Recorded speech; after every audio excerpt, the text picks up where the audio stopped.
2025 हे वर्ष तसं मराठी इंडस्ट्रीसाठी फार खास राहिलं नाही. काही आयकॉनिक सिनेमे आले, जसं की आता थांबायचं नाही, दशावतार, सावरबोट, गोंधळ, उत्तर आणि असे बरेच. पण बाकीचे नेहमीप्रमाणेच आपटले. म्हणजे 2025 या वर्षात 110 मराठी चित्रपट आले होते, पण या सर्वांची मिळून कमाई फक्त आणि फक्त 99,46,00,000 रुपये इतकीच झाली.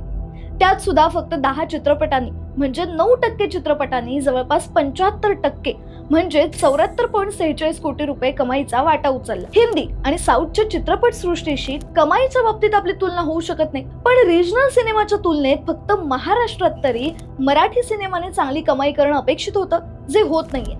दुसरीकडे पुष्पा 2 सारखा सिनेमा एकट्या मुंबई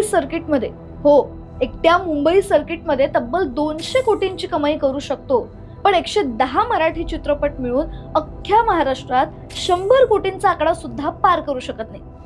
महत्वाचं म्हणजे सर्व प्रमुख भारतीय भाषांच्या तुलनेत हे 99 कोटी सर्वात कमी बॉक्स ऑफिस कलेक्शन ठरले.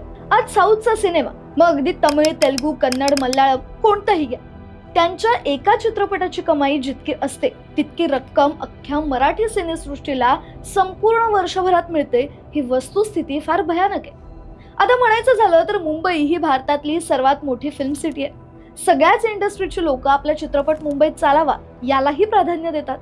त्यातच मुंबई हे बॉलिवूडचं घरच आहे, त्यामुळे ही गोष्ट मराठी इंडस्ट्रीला मागे खेचायला कारणीभूत ठरतेच.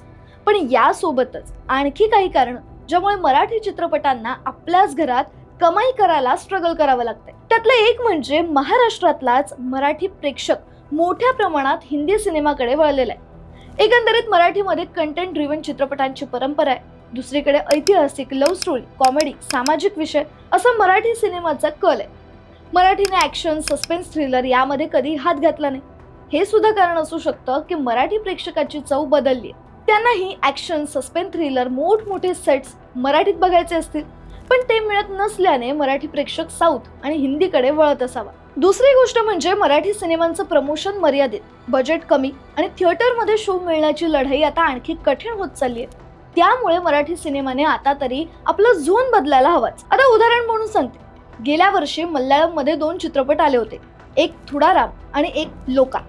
थुडारामचं बजेट 28 कोटी आणि लोकाचं बजेट 30 कोटी. या दोन्ही चित्रपटांचा कंटेंट, एक्झिक्युशन तुम्ही बघा, तुम्हाला प्रचंड आवडेल.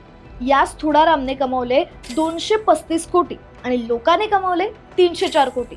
आणि हो, यांनी 80% कलेक्शन एकट्या केरळमधून काढले. मराठी सिनेमात आणखी एक घोडचूक होते, ती म्हणजे विनाकारणाचे क्लॅश.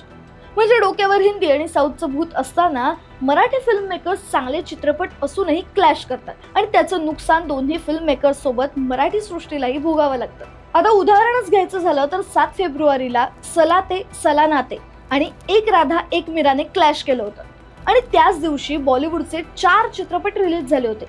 त्यानंतर 25 एप्रिलला झापूक झुपूक आणि देव माणूस यांचा क्लॅश. त्या दिवशी सुद्धा 4 बॉलिवूडचे चित्रपट रिलीज झाले होते. नंतर 1 मेला महत्वाच्या 2 मराठी चित्रपटांनी क्लॅश केलं, ते म्हणजे आता थांबायचं नाही आणि गुलकंद. दोघांचा कंटेंट चांगला असूनही कलेक्शन 10 कोटींच्या वरती गेलं नाही. 12 सप्टेंबर हा दिवस सुद्धा मराठीच्या इतिहासातला क्लॅश डे ठरला. म्हणजे दशावतार, आरपार आणि बिन लग्नाची गोष्ट, तिन्ही मोठे चित्रपट एकाच दिवशी. बरं, त्याच दिवशी बॉलिवूडचे 5 चित्रपट रिलीज झाले होते, पण दशावतारने त्यात सर्व्हाइव्ह केलं आणि नुसतंच सर्व्हाइव्ह नाही तर बॉक्स ऑफिसवर 28 कोटींची कमाई सुद्धा केली. पुढे बघा, 7 दिवस उलटले नाहीत की पुन्हा 19 सप्टेंबरला 4 मराठी चित्रपट एकाच दिवशी आले. म्हणजे आधी दशावतार, आरपार, बिन लग्नाची गोष्ट थिएटरमध्ये सुरूच होते, त्याला जोड मिळाली आतली बातमी फुटली, कुर्ला टू वेंगुर्ला, अरण्य आणि सावरबोटची. म्हणजे 7 मराठी सिनेमे एकाच दिवशी झांगड गुत्ता घालून होते. त्यामुळे एकच वाटतं की मराठी इंडस्ट्रीने आधी स्वतःसोबत सुरू असलेली लढाई मिटवून नंतर हिंदी आणि साऊथवाल्यांशी लढा द्यायला हवा. त्यातच मराठी चित्रपट सृष्टीत ग्रुपिझम मोठ्या प्रमाणात पाहायला मिळतं. म्हणजे ठराविक कलाकार फक्त ठराविक फिल्म मेकर सोबतच तुम्हाला काम करताना दिसतात. त्यामुळे मराठीत अंतर्गत क्लॅश सुद्धा आहेत हे कळतं. त्यामुळे निर्मात्यांसाठी निश्चितच या सर्व गोष्टी आर्थिक नुकसानीच्याच आहेत आणि निम्म्या निर्मात्यांना त्यांनी लावलेला पैसा मिळतच नाही. त्यातच मराठीत सुपरस्टार हे कल्चरच नाहीये.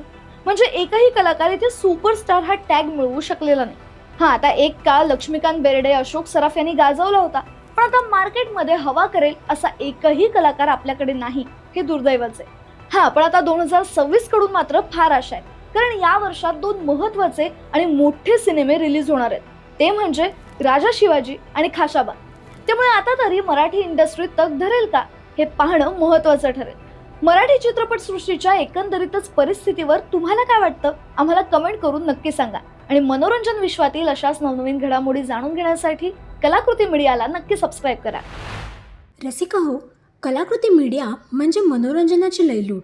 मनोरंजन क्षेत्रातील किस्से व घडामोडींचा आस्वाद घेण्यासाठी कलाकृती मीडिया या यूट्यूब चॅनलला सबस्क्राईब करा आणि व्हिडिओ लाईक करा.